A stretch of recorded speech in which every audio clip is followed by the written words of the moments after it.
Hello everyone, welcome to वाइंग physics. कैसे हो आप सब? आई होप आप सभी अच्छे होंगे। तो हम PYQ सीरीज कर रहे थे, उसमें मैथमेटिकल फिजिक्स के एंड क्वांटम के CSIR नेट के प्रीवियस ईयर क्वेश्चन ऑलमोस्ट हमने कवर कर लिए हैं। अभी जो नेक्स्ट टॉपिक हम ले रहे हैं वो है एटॉमिक एंड मोलिकुलर फिजिक्स। तो एटॉमिक एंड मोलिकुलर फिजिक्स के प्रीवियस ईयर क्वेश्चन हम सोल्व करने वाले हैं CSIR नेट की 2011 से लेके जून 2024 तक के अभी तक जो एग्ज़ाम हुए हैं उनके। ठीक है, तो हम 3 चैप्टर्स में डिवाइड करके करेंगे। सबसे पहले atomic spectra, then molecular spectra and then laser. ठीक है, तो आज की वीडियो में एटॉमिक स्पेक्ट्रा के क्वेश्चन हम सोल्व करेंगे CSIR नेट में जो पूछे गए हैं। आपको पता ही होगा एटॉमिक AMP जो है वो अपनी CSIR नेट में 15 मार्क्स की आती है। C सेक्शन में पूछा जाता है इसको। 5 मार्क्स के 3 क्वेश्चन आपके बनते ही बनते हैं। गेट में जो इसका वेटेज रहता है वो 6 से 7 नंबर का होता है। तो प्रीवियस ईयर क्वेश्चंस के साथ साथ थोड़ा सा कॉन्सेप्ट्स हम डिस्कस करते चलेंगे ताकि आपको कॉन्सेप्ट क्लियरिटी भी हो जाए, आपका थोड़ा सा रिवीजन भी होता रहे कि क्या कॉन्सेप्ट था, किस टाइप का क्वेश्चन जो है वो कैसे सोल्व होगा। तो अगर आप CSIR नेट के प्रीवियस ईयर क्वेश्चन सोल्व करते हो तो जो गेट के क्वेश्चंस होते हैं या TIFR और बार के क्वेश्चंस होते हैं वो उनमें भी आपको काफ़ी हेल्प मिलेगी। अगर आप उन एग्ज़ाम्स की प्रिपरेशन कर रहे हो तो आपको बहुत हेल्प मिलेगी, क्योंकि हम यहाँ पे कॉन्सेप्ट्स को थोड़ा थोड़ा साथ में डिस्कस करते चलेंगे। तो फर्स्ट क्वेश्चन है अपना जो दिसंबर 2011 में आया था। Given that the ground state energy of hydrogen atom is -13.6 electron volt, then ground state energy of positronium, positronium क्या होता है, एक बाउंड स्टेट होती है इलेक्ट्रॉन और पॉजिट्रॉन की। तो हमें पॉजिट्रोनियम की ground state energy find out करनी है। तो आपको पता भी होगा, अगर नहीं पता है तो मैं यहाँ पे बता देती हूँ कि एनर्जी किसी भी एटम की nth स्टेट की क्या फॉर्मूला होता है वो आपको याद रखना है। तो मैं लिख रही हूँ यहाँ पे energy of nth state of an atom, ये फॉर्मूला जो है वो आप याद रख लेना।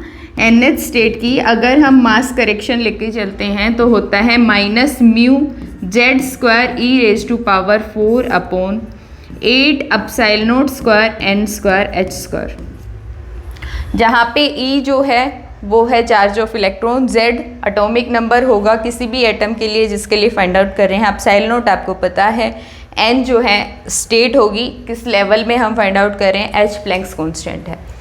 ठीक है, म्यू जो है वो क्या है, रिड्यूस्ड मास है जो हमें फाइंड आउट करना पड़ेगा। अब यहाँ पे हाइड्रोजन एटम की ग्राउंड स्टेट एनर्जी जो है वो आपको गिवन है, कितनी है, -13.6 इलेक्ट्रॉन वोल्ट। तो हमें निकालनी है पॉजिट्रोनियम की, और पॉजिट्रोनियम के लिए सबसे पहले हम म्यू फाइंड आउट करेंगे।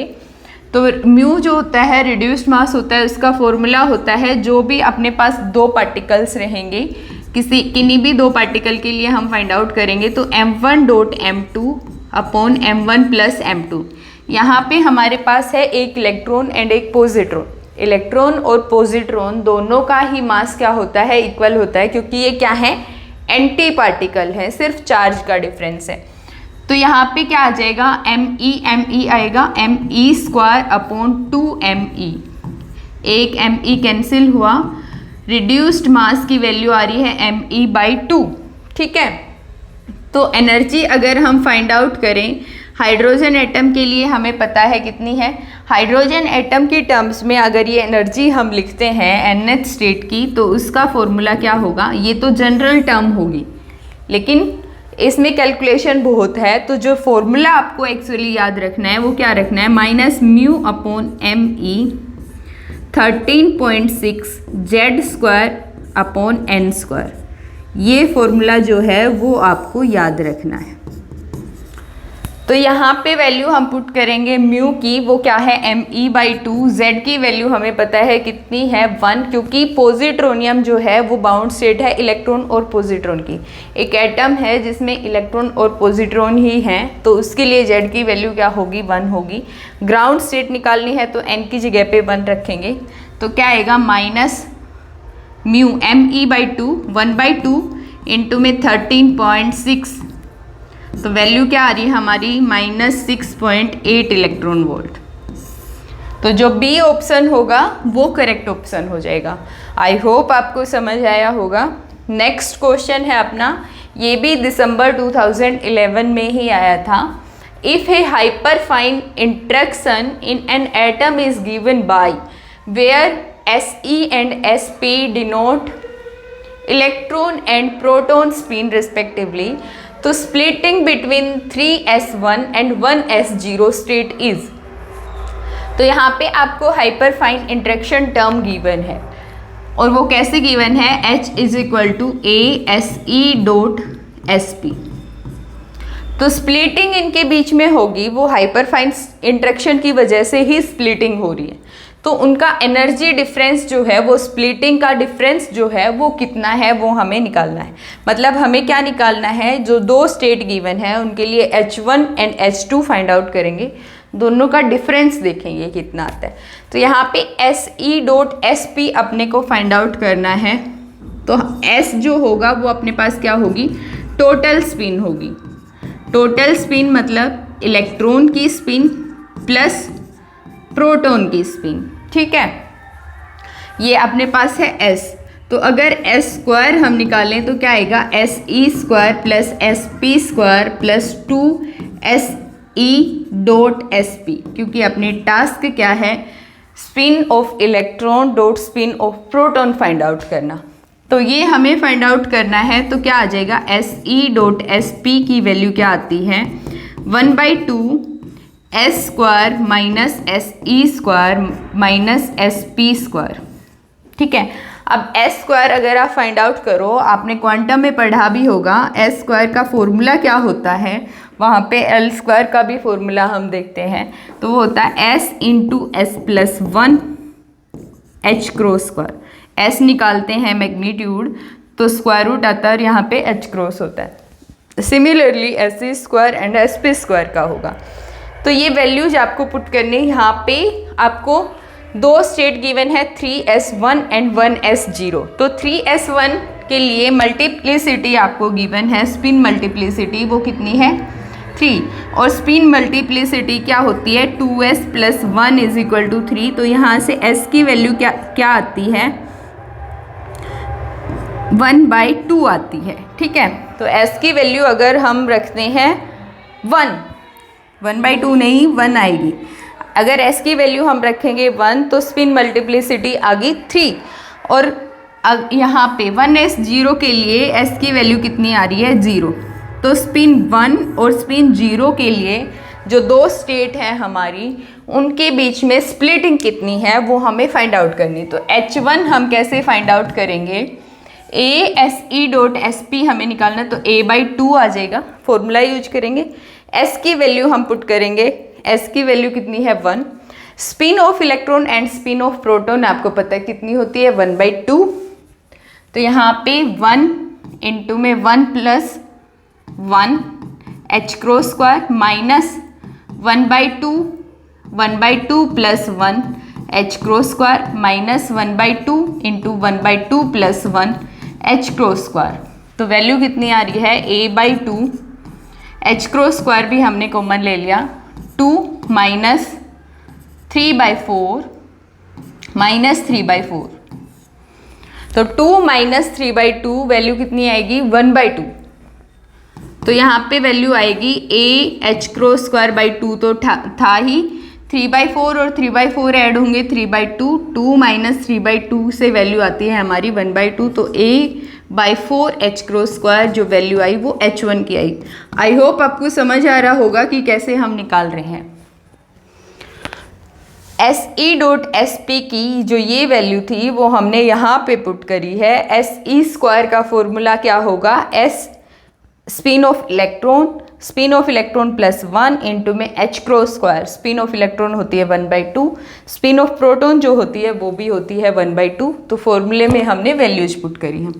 H2 के लिए S की वैल्यू 0 रखेंगे, तो A/2 H क्रॉस स्क्वायर, यहाँ पे क्या है 0 माइनस 3/2 ये वैल्यू होगी, तो माइनस 3/4 AH क्रॉस स्क्वायर।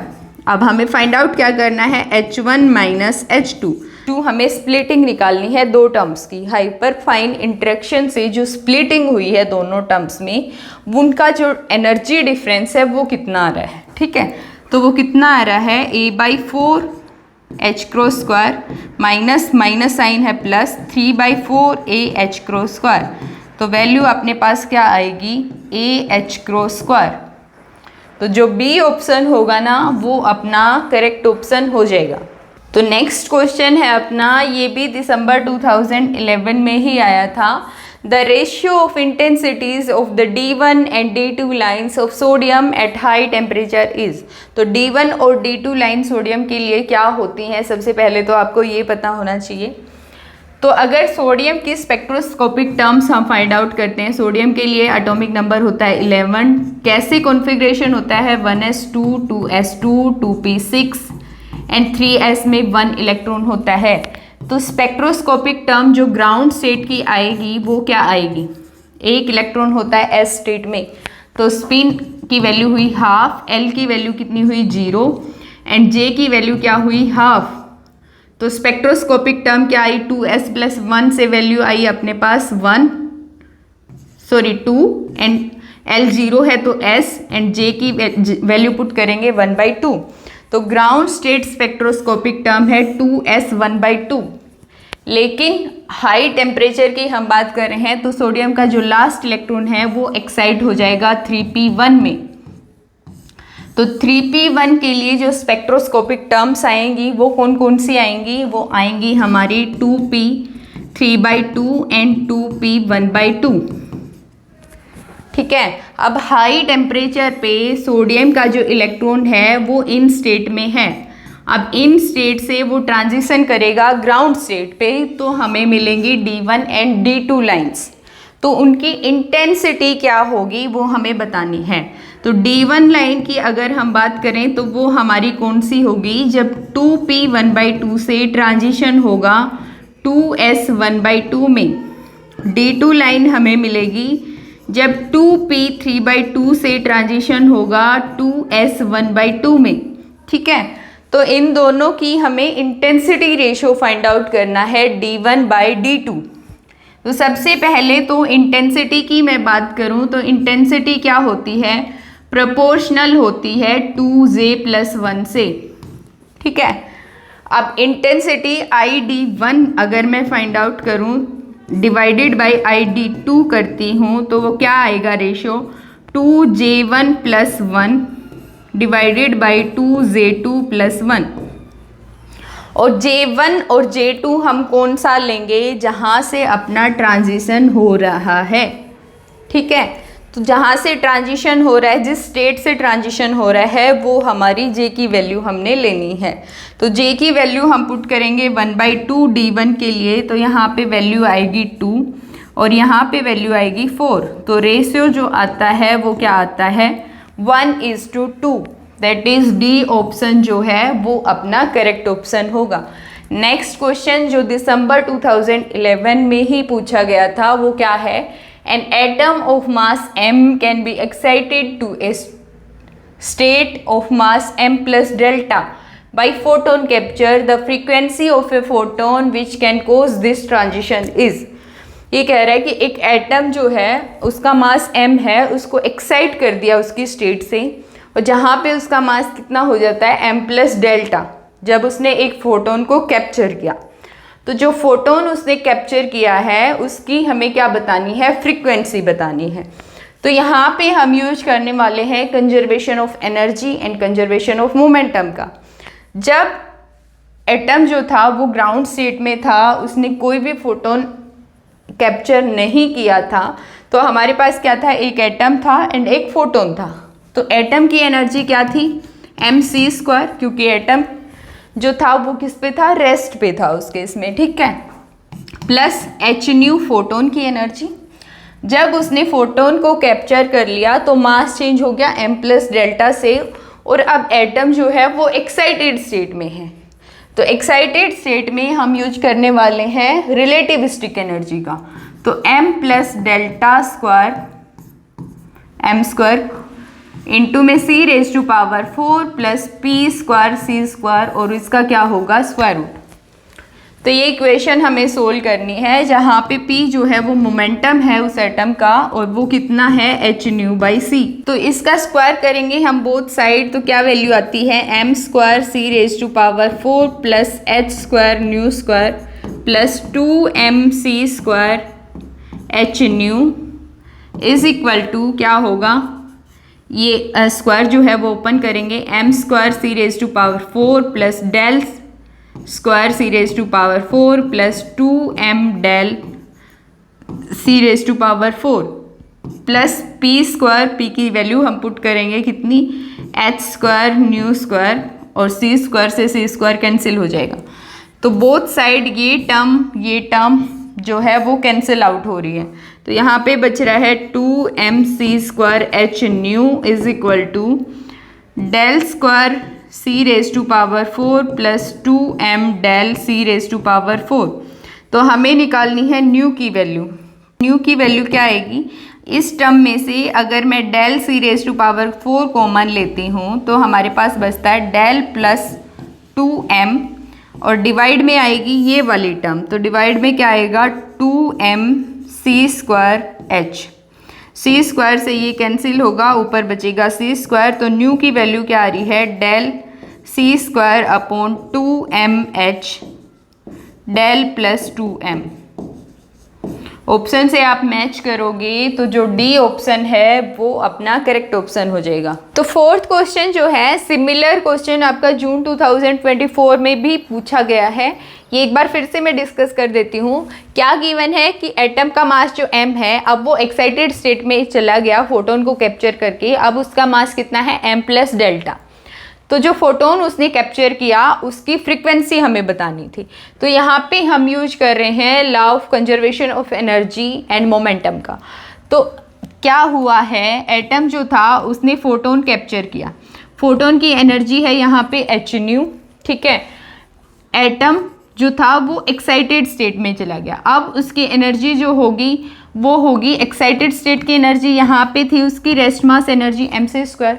अब इसके पास एटम के पास कुछ मोमेंटम भी है एंड इसकी एक्साइटेड स्टेट की खुद की एनर्जी भी है।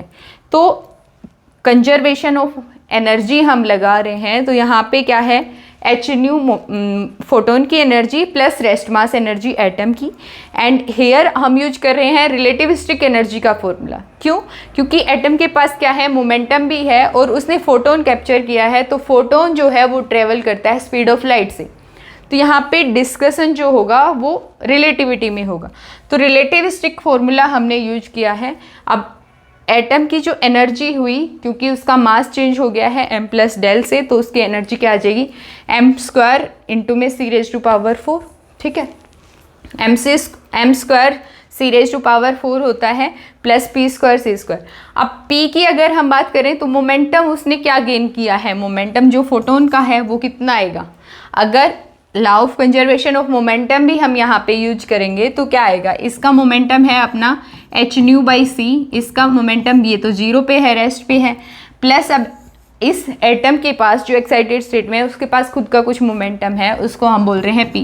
तो एटम का मोमेंटम क्या आ रहा है hν/c, तो hν/c हम पुट कर देंगे मोमेंटम एटम का, एंड देन सोल्व करते हैं तो हमारे पास क्या आती है फ्रीक्वेंसी ऑफ फोटोन। तो आज की वीडियो के लिए तो इतना ही, रिमेनिंग क्वेश्चंस जो हैं वो हम नेक्स्ट वीडियो में देखेंगे। अगर आपको हमारी PYQ सीरीज पसंद आती है, अगर आपको हमारी वीडियोज अच्छी लगती हैं तो वीडियो को लाइक करें, चैनल को सब्सक्राइब करें, अपने दोस्तों के साथ शेयर भी करें।